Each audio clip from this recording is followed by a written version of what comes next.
এতিয়া শুনিবলৈ পাইছোঁ আমাৰ ISBT গোটেইখিনি প্ৰাইভেট হ'বলৈ হৈছে। সেইটোতো আমাৰ সমস্যা আছে। আজি আমি 220 টকা ইয়াতে যাওঁতে দি যাওঁ। আমি সুবিধা কি পাইছোঁ বাৰু ISBT? বাথৰুমত গ'লে আমি পইচা দিব লাগে, যিমান বাৰ যাওঁ তিমানবাৰে পইচা লয়, কিন্তু আমাৰ গাড়ী ষ্টাফৰ একো সুবিধা নাই। প্ৰাইভেট হ'বলৈ গ'লে আজি যিটো 220 টকা দি আছোঁ সেই পইচাটো যাই কিনে ডাবল হ'বগৈ।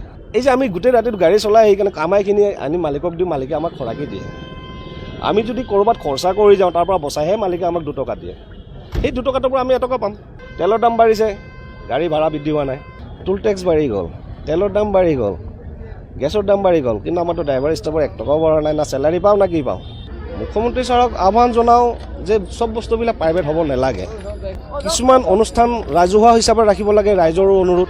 এতিয়া যদি চৰকাৰে আমাৰ এই গেটটো যদি প্ৰাইভেট কৰি দিয়ে, এতিয়া আমি গভৰ্ণমেণ্টক 220 টকা দি আছোঁ।